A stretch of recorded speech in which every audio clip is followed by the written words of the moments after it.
मुगल बादशाह शाहजहां 1657 के सितंबर महीने में गंभीर रूप से बीमार पड़ गए। वो मूत्र संबंधी समस्याओं और कब्ज से जूझ रहे थे। इस कारण लंबे समय तक जनता को झरोखा दर्शन नहीं दे रहे थे। इस बात से अटकलें लगने लगी कि कहीं बादशाह का इंतकाल तो नहीं हो गया। इन्हीं अटकलों के बीच शाहजहां के 4 पुत्रों दारा शिकोह, शाह शुजा, औरंगजेब और मुराद बख्श के बीच शाही सिंहासन पर वर्चस्व का बेहद भयावह संघर्ष छिड़ गया। यह संघर्ष 28 मई को दारा शिकोह और औरंगजेब के बीच युद्ध में तब्दील हो गया।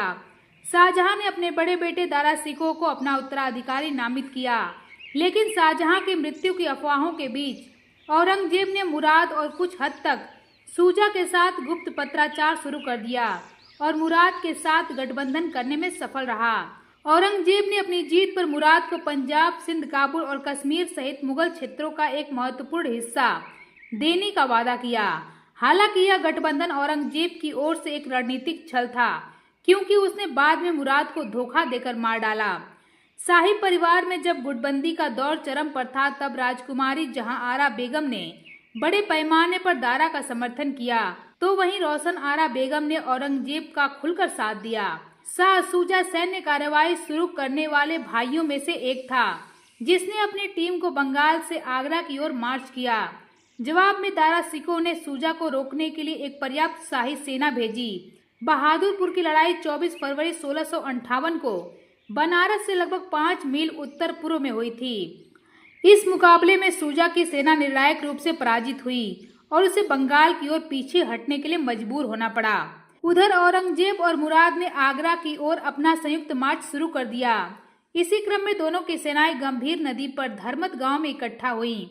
यहीं उनका सामना शाहजहां की भेजी गई शाही सेना से हुआ, जिसकी कमान महाराजा जसवंत सिंह राठौर ने संभाली थी। वो दारा शिकोह के सहयोगी थे। 15 अप्रैल 1658 को नर्मदा नदी के तट पर लड़ी गई धर्मत की लड़ाई में औरंगजेब और मुराद ने निर्णायक जीत हासिल कर लिया। सामूगढ़ की निर्णायक लड़ाई 28 मई 1658 को लड़ी गई थी। यह युद्ध आगरा से लगभग 16 से 20 किलोमीटर पूर्व या दक्षिण पूर्व में यमुना नदी के दक्षिण में स्थित सामूगढ़ गांव के पास एक विशाल धूल भरे मैदान में लड़ा गया था। तब भीषण गर्मी और भट्ठी जैसी तपा देने वाली धूप थी।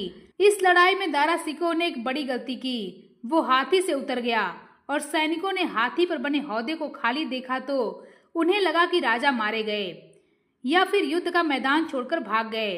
उनमें घोर निराशा छा गई और जीतती हुई सेना हार में बदल गई। इस जीत के बाद औरंगजेब ने तेजी से अपने प्रतिद्वंदी मुराद बख्श और शाह शुजा को समाप्त कर दिया और अपने पिता शाहजहां को आगरा के किले में कैद कर लिया। 21 जुलाई 1658 को दिल्ली में आलमगीर की उपाधि के साथ उसका राज्याभिषेक हुआ, जिसने मुगल सिंहासन पर उसके प्रभुत्व को मजबूत कर दिया। दूसरी तरफ दारा शिकोह सामूगढ़ की लड़ाई में अपनी विनाशकारी हार के बाद युद्ध क्षेत्र से भाग खड़ा हुआ। वो आगरा से दिल्ली, फिर लाहौर, मुल्तान और अंततः सिंध में ठट्टा तक गया। फिर कच्छ के कठिन रण से होकर काठियावाड़ तक पहुंचा। वहां उसे गुजरात के गवर्नर शाह नवाज खान से अस्थायी राहत और सहायता मिली, जिसने दारा को एक नई सेना भर्ती करने में मदद करने के लिए खजाना खोल दिया। दारा इस सेना के साथ आगरा की तरफ बढ़ा। औरंगजेब की सेना के साथ उसका सामना अजमेर के पास देवराई में हुआ। वहां 12 से 14 अप्रैल को दोनों के बीच लड़ाई हुई। इस लड़ाई में भी दारा की हार हुई और वो कंधार की तरफ भाग गया, लेकिन अंत में दारा को उसके ही एक जनरल ने धोखा दिया और उसने दारा को गिरफ्तार कर औरंगजेब की सेना को सौंप दिया।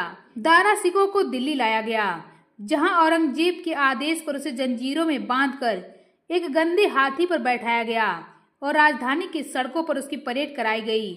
औरंगजेब ने दारा को इस्लाम से खारिज करने की घोषणा कर दिया। औरंगजेब के आदेश पर दारा शिकोह को 30 अगस्त 1659 को मार डाला गया। अंत में औरंगजेब ने दारा शिकोह का सिर मंगवाया और उसे विकृत करवाया। फिर जेल में बंद रखे गए पिता शाहजहां को इसकी सूचना भिजवाई। दारा शिकोह के अवशेष को दिल्ली में हुमायूं के मकबरे के भीतर एक अज्ञात कब्र में दफना दिया गया। दारा अपने उदार और अपरंपरागत इस्लामी विचारों के लिए जाना जाता है, जो दर्शन और रहस्यवादी की ओर गहरे झुकाव रखता था। वो कला का एक महत्वपूर्ण संरक्षक था। उसने मजमा उल बहरीन यानी कि 2 समुद्रों का संगम नामक कृति लिखी, जो इस्लाम में सूफी दर्शन और हिंदू धर्म में वेदांत दर्शन के बीच सामंजस्य की वकालत करती है। उसने 50 उपनिषदों और भगवत गीता का संस्कृत से फारसी में अनुवाद करने का महत्वपूर्ण कार्य भी किया। यही वजह रही कि रूढ़िवाद उलेमा उसे दूर हो गए थे। दारा का उदार धार्मिक विचार कई कट्टर मुस्लिम उलेमाओं और शक्तिशाली रईसों को बिल्कुल रास नहीं आया। साथ ही औरंगजेब ने दारा को कमजोर करने के लिए इन्हीं कट्टरपंथी उलेमाओं और रईसों का साथ लिया।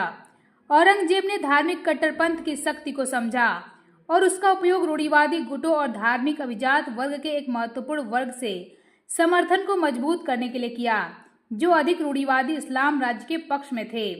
औरंगजेब के शासनकाल में इन्हीं उलेमाओं की छत्रछाया में इस्लामिक कट्टरपंथ ने आसमान छू लिया। औरंगजेब के आदेश पर न जाने कितने मंदिर तोड़े गए, कितने हिंदुओं का नरसंहार हुआ। आज भी औरंगजेब के नाम पर भारतीय समाज दो धड़ों में बंट जाता है।